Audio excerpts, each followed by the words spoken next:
Hello and welcome to the d.MBA podcast where we share business confidence for designers. Hey Franz, hey Tom. Hey. Hey, hello. So we got in a bit of a pickle today because we were supposed to record a podcast and then we got super busy with application calls for the upcoming d.MBA, so we kind of didn't have time to prep one of the topics we wanted to prep. So I was kind of put in a spot to come up with something on a short notice, and luckily this week I've been working on a business school exam for designers.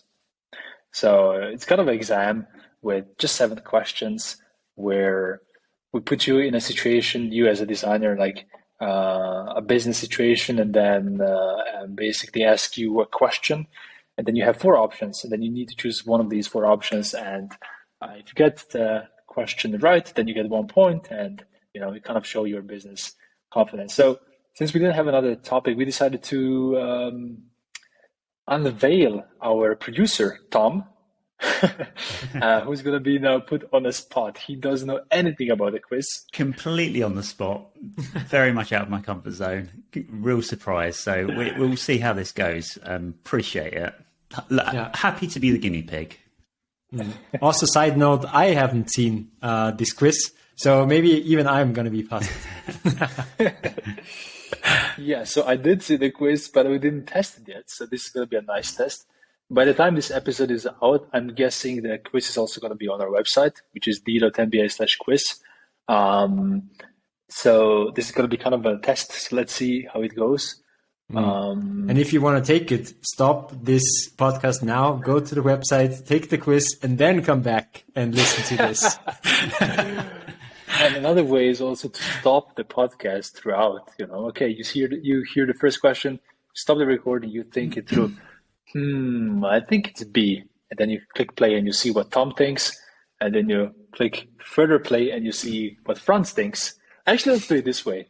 First it's going to be Tom answering, then it's going to be Franz answering, and then I'm going to give you the right answer.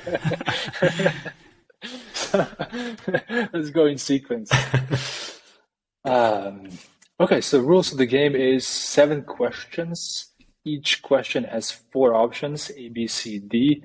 I'm going to read the question once. You can ask me to read it again. I can also read you the options again. We can discuss it, and then Tom, without Googling or using ChatGPT, you can give us your best answer. Hands are up here. Hands are up here. Yeah, you should. So yeah, that's rules of the game. Did I forget anything? No idea, because we know nothing about it. Let's learn by playing. Yeah. Alrighty. You want to do the sound, friends? The who wants to be a Businessaire sound? Yeah, who wants to be Businessaire? So, well, this is another story that I first need to introduce it before I can make the sound, because otherwise it's going to be super weird. So during the program, we have live co-working calls, and we try to spice things up by starting this co-working call also with a quiz. And we call this quiz, Who Wants to be a Businessaire? And then we do it for the very first week. And from the week number 2, I usually try to make somebody else from the group to make that sound that introduces the game. So that's actually a running gag and something that makes everybody laugh, because first it's super quiet, and then I'm like, come on, somebody can do it. And all of a sudden somebody goes, Uncanny. and then we'll find somebody every single week. So it's just a rolling thing. That to look forward to, new cohort in April. You know the sound and the show, right, Tom? Oh, yeah. I haven't watched it for a very long time, but yeah, it's ingrained in all our psyches, isn't it?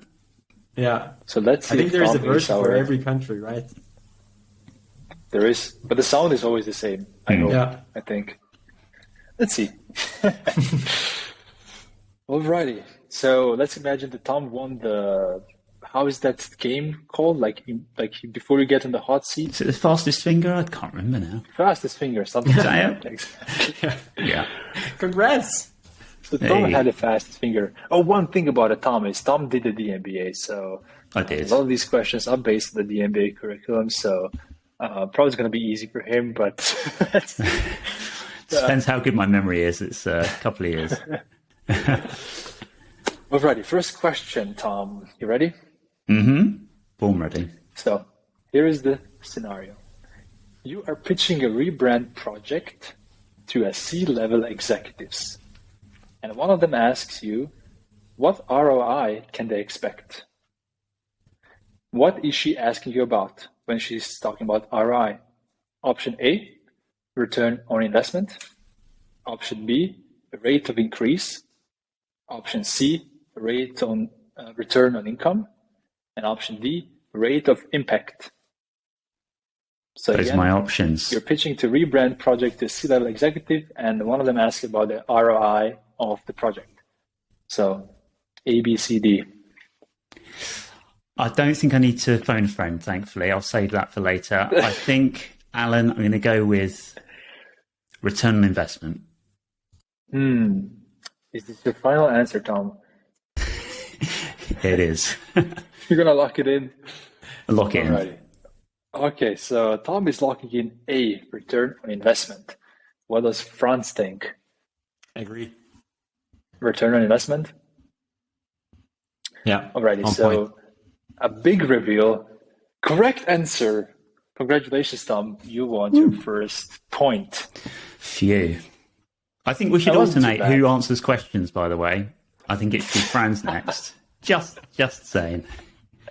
I don't think that's necessary. Okay. It's going to be easy. It can be phone a friend. Okay, cool. Yeah. I've got you on speed dial. But to give a little bit of the context of this question, so it's a thing you kind of hear a lot, in business. People talk about ROI all the time. So Franz, can you tell us what ROI is and how it's calculated? Yeah, sure. That's as Tom already said, return on investment. So it basically tries to look on the rate of money we get in return from what we have invested. So I think you would have to take the return that you expect and divide it by the investment you make. So you get a percentage number, and you want, in the best case, to be this number you want this number to be higher than your best alternative investment, right? So if you get a return on investment of like 3%, then maybe if you compare that with stock market returns or even putting money in a bank, which is not as great anymore at the moment, but still you want to basically compare this with the best option or with the best other option that you have, and then you should be better off with this. And this reminds me of the story. Like one of our alumni, his name is Neil. He actually had to do exactly these things. Like he was like pitching a rebrand project so internally he worked for a startup. He pitched like a rebrand project to the C-level executives, and I believe chief technology officer, if not mistaken, like asked him, hey, so what's going to be the ROI, right? And sometimes it's hard to give like a very concrete answer because, okay, let's say a rebrand project is going to cost you 10K, 50K, whatever. Like you don't know exactly that it's going to lead to, 100K investment, but you can find some like proxy examples. And I'm just looking this up. So the story with Neil, because he used a really cool technique to then make the case. So he actually said, I'm quoting now, I'm reading this from the story.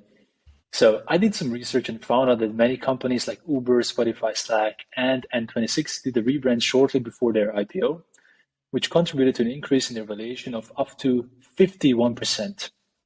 So that's a pretty strong case to make, like, hey, if we just invest 1 month of my time into this, the whole company can grow by 51%, which is definitely more than we're gonna put in. So that's an example. And that actually tells us that it's not about like this exact formula, right? It's not about getting the exact number of investment, getting the exact number of expected return. But what they're basically asking is, what are we getting out of this? What can we expect? Right. And it's not necessarily, it doesn't necessarily have to be like mathematical formula that answers this question, but we can go for, whatever we think this brings. And the closer we can get to actual numbers, monetary outcome, the better it is.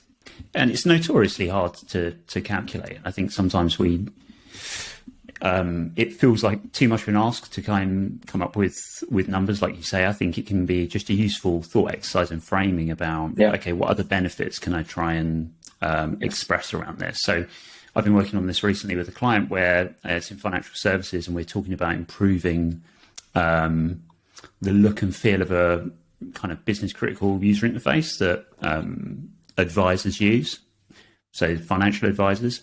And it feels a little clunky, a little broken in part. And actually, if we invested in improving it, it's going to make them more efficient. And obviously, that's going to improve cash flow.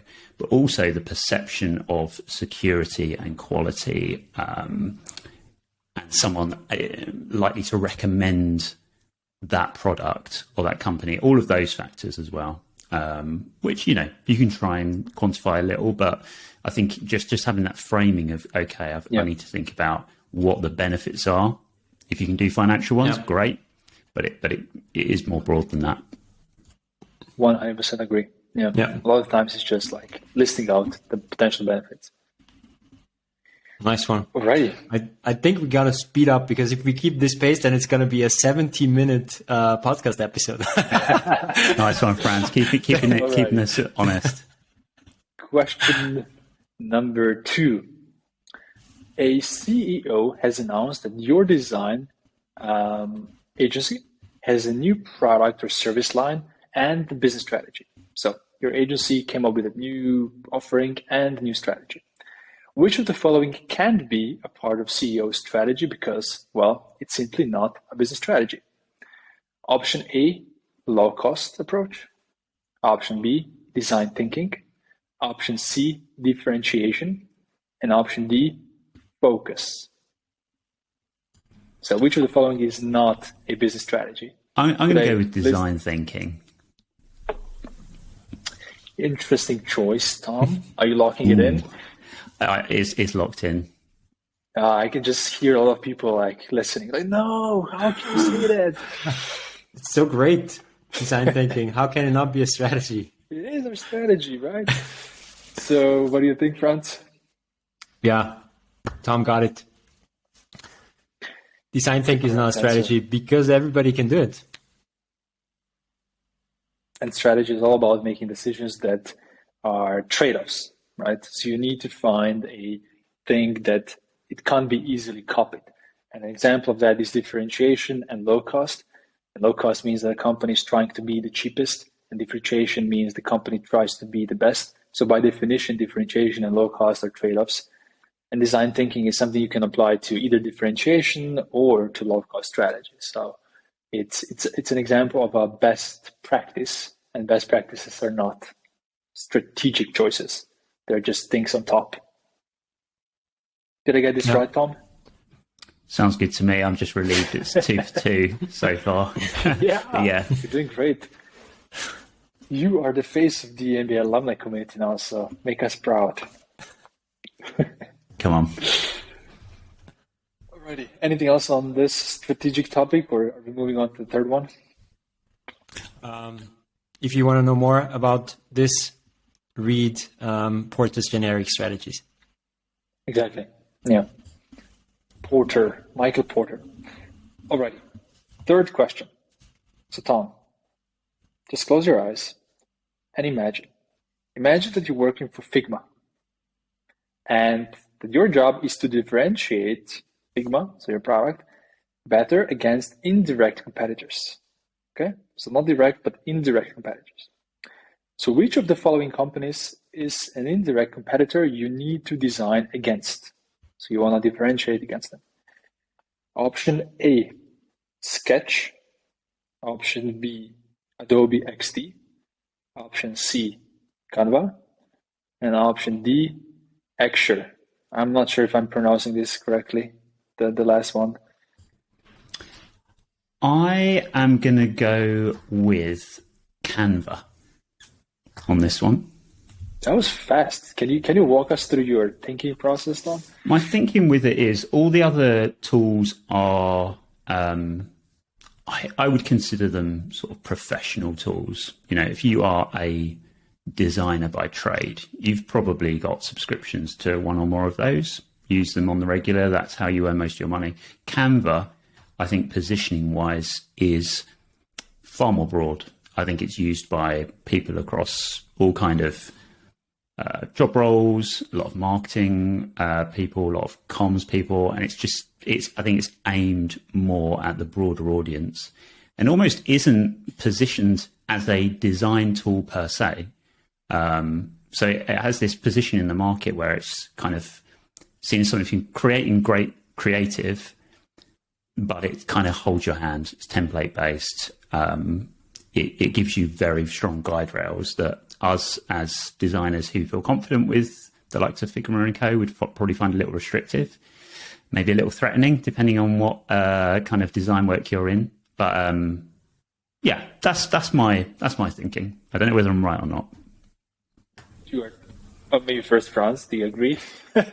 Actually, here I need to pass because I'm not that much into design tools, honestly. So I'm working a little bit with Figma. I've used Canva. I've never heard of the fourth option. So I'm not in a great place to answer that. To be completely honest, I also had to find the fourth one. I was Googling like, oh, what else feels like a direct competitor? So what's the right pronunciation of that tool, Tom? Is it Axure? The final one, I pronounce it Axure. Axure, okay. Yeah. Well, whatever the pronunciation is, you are right, Tom. Congratulations. You're doing great. Thank you. Good. Maybe the last thing on this topic is just, can you just maybe explain the difference between a direct and indirect competitor? I'll give it a go. So I'd say direct competitors tend to, if we think about the competitive arena, they are going after, they maybe have similar feature sets, similar framing, positioning, and maybe even pricing models. They're kind of looking at each other and trying to compete. So if you thought about it in terms of, say, air travel, airlines, it would be EasyJet versus BA versus Wizz Air. They're all kind of direct competitors selling broadly the same product, differentiating on a few other factors around price, quality, routes, those kind of things. And I'd say those design tools are doing a similar thing. They will have the core features that are very similar and then have smaller differentiation going after a similar market. Indirect competitors, I would say, are ones where you can kind of get the similar outcome, but maybe through a different route or quite a different tool. So in the case of travel, if I want to get from the UK, where I am now, to Slovenia, I could fly, or I could take like 3 trains. Maybe Paris is a better example. Yeah, Paris is a better one, yeah. Yeah. Flying from UK to Paris, I can do that by air through an airline. They're all competing, or I can take the Eurostar, which personally is my preference. And I'm doing that next week. So that's a relevant one. So I would consider them an indirect competitor. Same as hiring a car. It's another way to get the same outcome, but they are not competing on the kind of same factors as each other. Maybe a little bit of a waffly answer there. No, that's sense. Amazing. Better than I would explain it. So perfect. It was one of the most interesting kind of parts of the d.MBA for me, and it's a tool that I've used a fair bit. We did the sort of competitive arena mapping. Right. I think actually air travel is the example that maybe we used when we were first coming up with that, which is why it's front of mind. But I've found that a really, really useful tool. Yeah. So maybe the scenario in the question is like, you probably won't be tasked on a project where you need to differentiate against indirect competitor, but it's just to make you think that it's not just direct competitors you're competing with or designing against. It's also indirect ones. Yeah. I went to Slovenia because I was thinking of Alan, and then suddenly realised that's the bit of pain to get to by train. Yeah, there is not a lot of indirect competitors. No. Flying, yeah. Alrighty, next one. Yeah. So, Tom and Franz, imagine you are a design lead who wants and needs more designers in your team. Very relatable, right? So you want more manpower. So which of the following approaches would you use to estimate how much budget you need for 3 new team members. So to give you a little bit more context on the scenario, is like you go to your boss and you say, hey, I just need more people for us to, do a better job here. And they give you a green light, like, yeah, actually, yeah, that makes sense. But can you come up with an estimate? What's the budget? How much money do we need?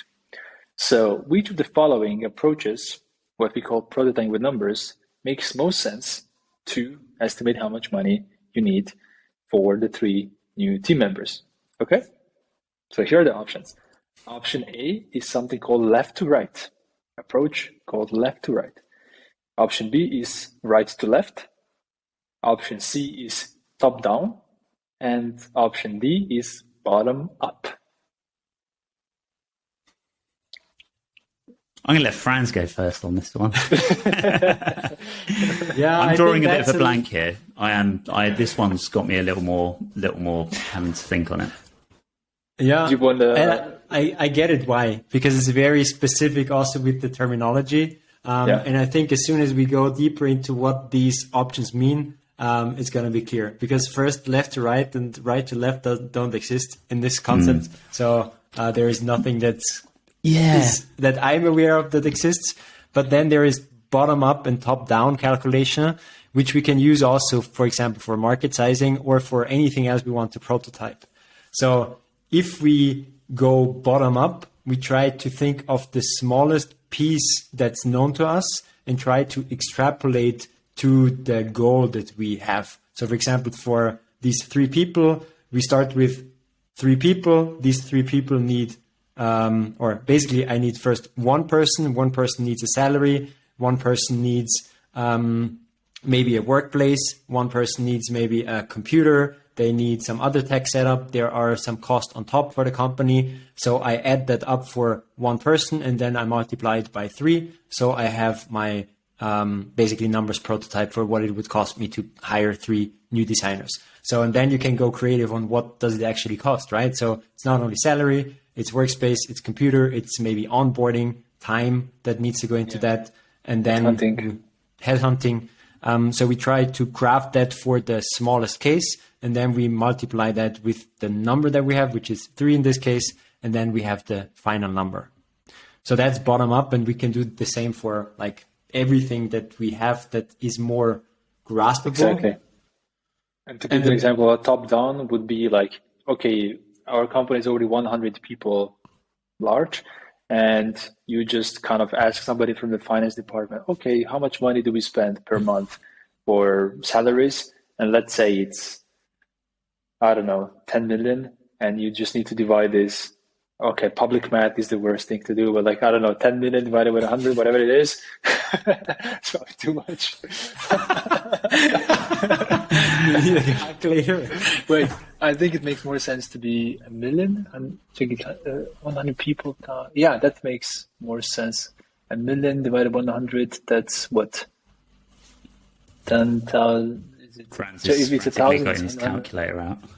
Yeah. Is this how much you're paying your designers? 10,000 people. 10,000 euros per person. Let's say it's 10K per person. And then you just say, okay, I'm going to just multiply this for our designers. So you're making a lot of assumptions that actually designers on average make like an average employee and so on. But you need fewer data points, and you can do it faster. But as you are getting a feeling for, it's less accurate. But both of these have its advantages for certain cases. So Tom, now you just need to make a decision which one you feel like better fits to this case. Your scenario you talked, I was torn between bottom up and top down when you first put the options through. I'm going to go with, of course, bottom up. Why?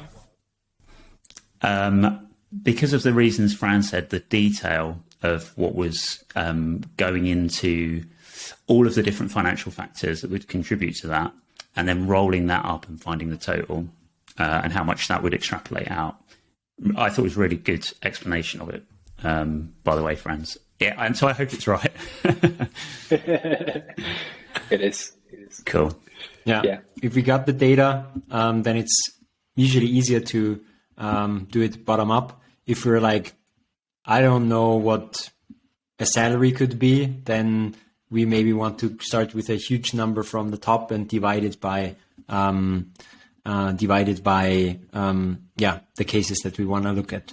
Nice. It's one of those things that you hear all the time, don't you? And I'm pretty sure I've nodded along and gone, oh yeah, I know what that means. Yeah, and I know this has come up before, but yeah, that's a good thing about doing stuff like d.MBA, kind of demystify a bunch of these terms that we've probably heard an awful lot of over the years. Yes. By the way, applications are open right now. So, with regards to this is exactly how I feel about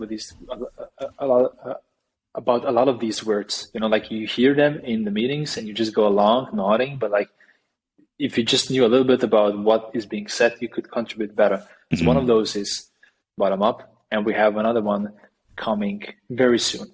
Actually, we could just jump to that question, which has a very similar flavor. Shall we, or? That's it. Okay. Let's do it. So, Tom, imagine that you overhear a conversation between two department heads, and what they're saying is not nice. So you really want to understand what they're saying. So, one said to the other, design team will need to contribute more to the top line. Otherwise, we'll need to let some of them go. What are they actually saying? So the focus is on the word top line. Okay. So option A, design team needs to be more productive. Option B, design team needs to be more involved with best-selling products.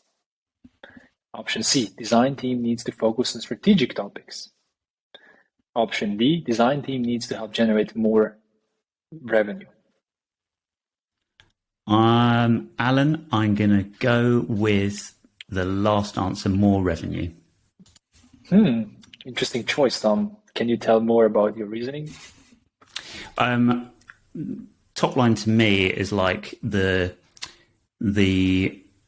gross revenue that's coming into the business. So if you're reading a financial statement, it's kind of like the top line before you remove any other costs, tax, all that kind of stuff that leaves you with a kind of net profit, ideally profit. So yeah, that's my logic. It's 100% correct. Woo! I wish I had some of those. Like we do need some sound effects for the next time we do this. Yeah, sound effects, exactly. So, do you also know what is the opposite, or like the usually top line is being used with another key term? With bottom line? Top line and yeah. So, what's bottom line? Extra points if you know this. Bonus points. I mean, my understanding is that is after all your costs are taken into account, what is left, and hopefully that's going to be profit. It might not be if you're early stage and whatnot, but it's basically that number after all of your costs, correct. Salary, any outgoings. Yeah. Tom, you're doing great. Very relieved, Alan, I have to say. The tricky thing is with the bottom line, like you can hear bottom line and people just, you use bottom line in another context as well. Yeah. People say, oh, the bottom line is we need to let designers go. Yeah. Or we need to hire more designers, hopefully. But in business or like in financial terms, bottom line is net profit, basically. Anything to add, Franz? Not at all. Straightforward. Righty. Then the next one is switching context, Tom. Imagine you got a new job. You're not working for Figma anymore. Now you're working for Apple Music. Okay, cool. Okay, yeah, not that bad. So you have 30% off on all Apple products. It's part of the perks. But now we need you to do something for us, okay? So you're staffed on a project, and the goal of this project is to add more songs to the app's music library. So you want to enlarge the music library of Apple Music, okay? Because Spotify has more and you need to kind of ramp it up. Which business model pattern are you trying to support with this project? Maybe it's a little bit hard to understand, so let me give you an answers first and then we can discuss it. Okay. So option A is freemium. Option B is franchise. Option C is long tail. Option D is white label. So again, the question is, which business model pattern are you trying to support with the project where you're enlarging the Apple Music's library of songs. Let's have those options again, Alan. Of course. Option A, freemium. Okay. You know what freemium is? Yeah, You do, right? I think so. Okay. Option B is franchise. So it's a franchising business model. Probably also makes sense. Option C is long tail. You know what that one means? Let's get the fourth one out, and then I'll say I'll come back to my and answer. option D is white label. Whatever. I'm going to go with long tail. Okay. So first, yes, it is correct, but what does long tail mean? Why did you choose it? I chose it because to me, long tail means around expanding an offering to take in more of a potentially broad audience. So you might have, if you were thinking about it in terms of a chart, you're not great with like chart terminology, but if a long tail kind of sweeps off at the end and gives you more breadth, but it might be more, in the terms of Apple Music, it might be more niche. So it might be, we've got this core offering, which is really popular stuff that makes it a no-brainer to have in our library. It's going to appeal to a mass audience. But once you have that saturation, it's like, how do we broaden that out? Well, we expand the library maybe into content that is not going to appeal to everyone, but will appeal to that long tail of customers who have more niche interests, for example. That's my logic to that answer. Yeah, no, that makes sense. Anything to add, Franz? You go first, because I have maybe a different understanding of it. Of the long tail? I'm going to challenge you later. The answer or the explanation? No, not the explanation, because I think Tom's explanation was very on point. But I want to discuss whether this is actually long tail or not. But you go first. Yeah, I think you should. So you say it's long tail. Okay. You also say it's long tail, right? Yes. That's what you had in mind. Yes, I created the quiz, so that's the... Yeah, maybe it's white label. I don't know. No, my answer is also a long tail. Okay. Yeah, because that's a very interesting extension of this long tail concept that Tom actually brought up. And in this way, I honestly haven't seen it. So in my understanding, long tail was always Amazon as the prime example for long tail, meaning that you as Amazon have bestseller products that you obviously have in your shop, but then you have a very long tail of products that don't sell that often. But as you have the capabilities on a technical point as being an online shop and having great fulfillment centers, you can also have things in your portfolio that sell not that often, but they will still create enough revenue as total, which is then your long tail. So if you would have a brick and mortar store, it wouldn't make sense to sell something that sells only like 10 times a year, because it takes up space. But in another business model, in a digital business model with these capabilities, you can have these long tail products that don't turn as often, but because you have technical abilities, you can still have them and benefit from this long tail. So my understanding was always long tail means you get incremental revenue by this. And this understanding of the long tail is interesting because Apple Music doesn't make revenue from selling songs, but they get revenue from getting additional subscribers. But the way actually Tom explained it still makes sense, because if you understand the long tail in a way that by adding these niche songs to your list will attract also people that would not be attracted otherwise, it still makes sense for the long tail, even though it doesn't create revenue by selling this extra song that you put in your library, but it's rather creating just usual subscribers who are exactly the same subscribers as everybody else. Mm-hmm. So for me, that was just also a learning of how to understand this long tail business model. Yeah, it also comes in the retention form. So it's not just attracting new ones, but it's because I can find certain songs I'm going to stay with Apple Music and not go to Spotify. I guess the assumption when I was answering is that, I was kind of thinking about the other options you put in there and they kind of didn't fit. So I guess sort of retrospectively making that fit an Apple Music thing, because I wouldn't necessarily know that Apple Music didn't have some niche stuff in there, but you know what I mean? Like you could start off as that kind of player and then add in something more popular, which would not really be picking up long tail customers. That would be almost like the opposite. But yeah, like you say, it's not direct revenue, but it's kind of proxy by subscription numbers. Trying to appeal to a wider audience. Tom, let's see if you're going to be impeccable, Tom. 100%. So far, so first time for everything. How far are we? That's the last question I'm going to read now, okay? 1 million. It's a question. God, I can't wait to get paid after this. This is going to be... No, this is a different game. 1 billion. What? I don't know. What do designers love? 1 billion black T-shirts or something like white sneakers. Okay. I got 2 pairs. So imagine this, Tom. A startup is looking for design research help. So they reach out to you. Okay, you're a design researcher in this scenario, and a prospective client, tells you that their TAM, TAM, is huge, and you probably need to define many personas. Okay, so what does she mean with TAM? So TAM. A, total attainable market. B, total addressable market. Total asset market. D, total acquisition margin.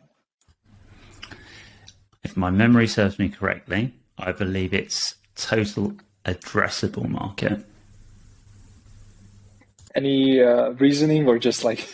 Oh, well, I will follow up with my reasoning. So my understanding of TAM is if you were kind of looking at every potential customer that you could appeal to, that would be the total addressable market. So an example, I mean, if you think about flying again, like the total addressable market for flying is like probably 90% of the population. You're probably not going to attain that amount, but you can pretty confidently say it's a very broad number. And then within that, you're looking at, realistically, what could you go after? Where do you want to specialize? But yeah, that's my thinking. And at the end of the day, it's a definition of a term, of an acronym. So it's also hard to give you reasoning that way. So first of all, maybe first, Franz, do you agree? Yeah, I agree. You're right, Tom. 100%. Woo! You're looking at the Businessaire, billionaire. Cool. So maybe just to give a little bit of the context on the TAM and how it's used. So when you are starting with a new service or product, you're kind of trying to show your investors or yourself how big of a market this could be. So the first thing you look at is something called TAM, total addressable market. So how many people actually you could target. Then it's after that it's totally like SAM, so serviceable market, and then it's actually the target market. So what you realistically can achieve. So, for example, if you are starting a dog walking service, you just look at all the people that actually own dogs. So, Tom, you would be part of that total addressable market, for example, and me and Franz wouldn't be. So, it's used, especially in this first kind of stage when you're just trying to get the sense for how big this service or product could be. It might be worth expanding on that example, actually. So, everyone with a dog is in that total addressable market.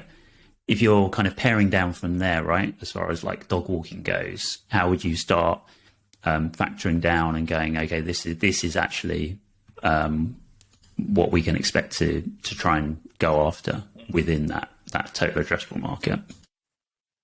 So I guess you could say, people's access to funds is going to be one of those things, right? Dog walking isn't cheap, so it might be they have to fall within a certain income bracket in order to do that.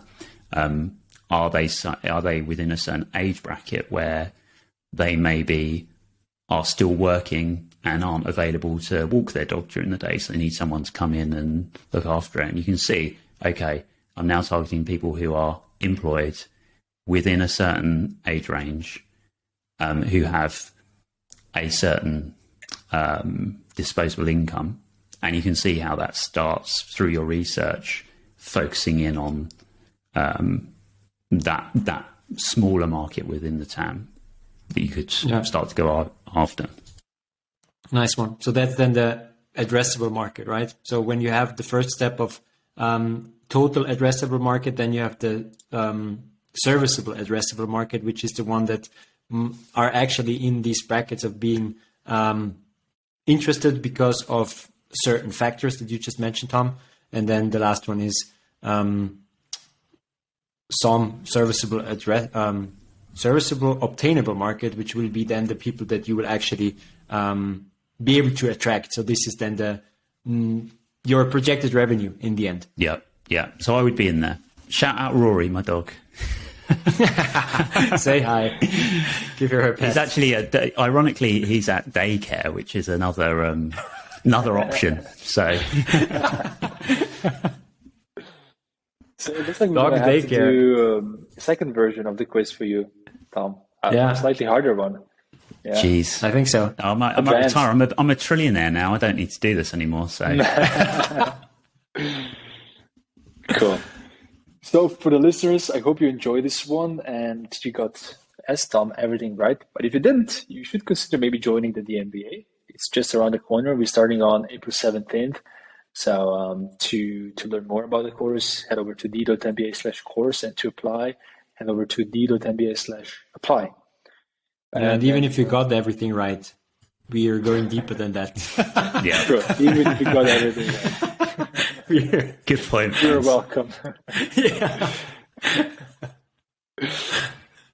Cool. I think that's the pod. Thanks, Franz. Thanks, Tom. Thanks, everyone, for listening, and see you in the next one. Bye-bye. Bye-bye. Bye.